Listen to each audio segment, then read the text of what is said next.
નો કાગળ લખ્યો છે એ કાગળ રિટાયર્ડ જસ્ટિસ આર એ મહેતાનો જ નથી,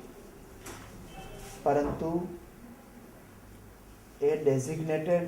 લોકાયુક્તનો પત્ર છે અને આ ડેઝિગ્નેટેડ લોકાયુક્તની નિમણૂક રાજ્યના ગવર્નરે કરી હતી અને એ પછી દેશની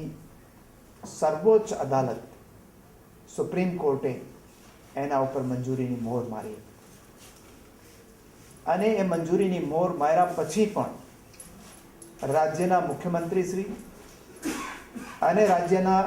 વહીવટીતંત્ર અને રાજ્યની સરકારે જે પ્રકારે ચાલે છે અને બંધારણની વ્યવસ્થાને તોડવા માટેનું જે રીતે કામ કરે છે એને ધ્યાને લઈને જસ્ટિસ મહેતાએ 7 પાનાનો કાગળ લખ્યો છે અને એ કાગળની અંદર 45 કરોડ રૂપિયાનો ખર્ચ માત્ર સુપ્રીમ કોર્ટમાં જસ્ટિસ આર એ મહેતાની નિમણૂકને અટકાવવા માટે કર્યો હતો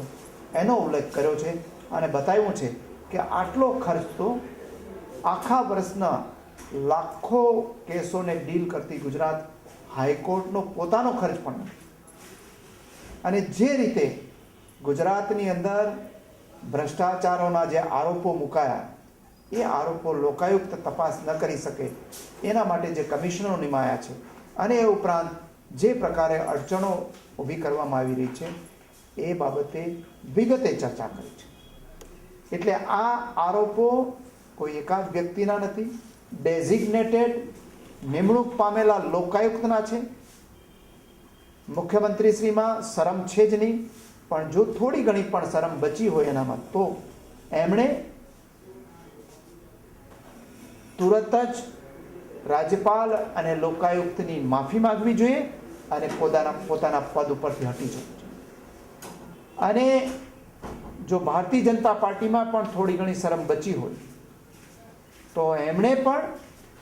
નરેન્દ્ર મોદીનું રાજીનામું માગી લેવું જોઈએ. અગાઉ 2002માં નરેન્દ્ર મોદીનું રાજીનામું લઈ લેવાનું ગોવાની નેશનલ કારોબારી વખતે નક્કી થયું હતું. વાજપેયીજીએ બધાને સૂચના પણ આપી હતી, પરંતુ એ વખતે અડવાણીજીએ આ નિર્ણયને ઉલટાવી નાખ્યો હતો. આજે જો અડવાણીજીની ભૂલ સમજાતી હોય તો એમણે પણ